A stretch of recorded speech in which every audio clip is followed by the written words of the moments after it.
I'm making some spicy Italian sausage, and I'm using this attachment for my stand mixer to grind the pork for the sausage. It's really easy to put on your stand mixer. I have one of these at home. To put it on, you just unscrew this little bit at the front, slide in the attachment, and then don't forget to screw it back on. Now we're ready to grind some meat. And I've got a bowl set over another bowl with ice in it to keep everything cold. I cut my pork into 1-inch cubes, and I'm just gonna feed the cubes one by one into the attachment. Just turn it on low, and you press them down with this handy dandy tool.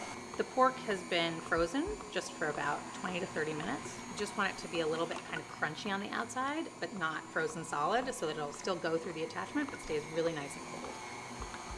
I'm using pork shoulder, but I could use lamb or beef, veal, chicken, any meat really. You just want to make sure you have enough fat. This is about 75% lean.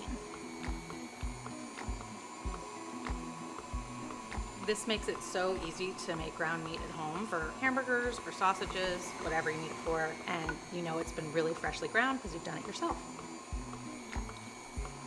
You want to sort of keep pushing for a while after the last piece of meat has gone into the attachment because it takes a little bit to work itself through. So just keep it going for another maybe 30 seconds. I'm just going to scrape off the rest of the meat so we don't lose any of that. Turn off the machine. I'm going to wipe off my hands. Now I'm ready to flavor it. I've got salt, a little bit of ice water, some white wine, red chili flakes, and fennel seeds, which I can already smell. They smell amazing. I'm gonna mix them in gently. You don't want to overmix. Your hands are warm. You want this to stay cold just until combined. Okay, and now I'm just gonna make some patties. Form the meat into balls about the size of large golf balls. You don't want to work it too much, just forming it into a rough ball, and then you just want to flatten them into nice even patties, about 1/4 inch thick. You want to work quickly so that it stays cold. Once these are made, I'm going to put them in the fridge to firm up a little bit before I cook them, and then I'm just going to make a breakfast sandwich with an egg and some sauteed broccoli rabe, one of my favorite things to make. You could flavor these any way you like. You can put in some garlic, different spices. If you were using lamb, you might want to put some cumin in there, coriander. I know this recipe really well, so I know that the salt amount is just right.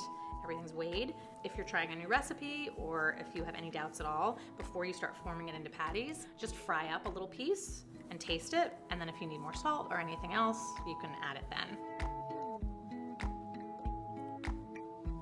Last one. Got 6 nice patties here. Now I'm gonna wash my hands, put those in the fridge for a little bit, and then fry them up. I've got my gorgeous egg sandwich. I fried up the sausages, and then I fried an egg in the same pan, and then I toasted the bun in the same pan. No waste. Got a little sauteed broccoli rabe. I'm just gonna put the top on, and it's ready to eat.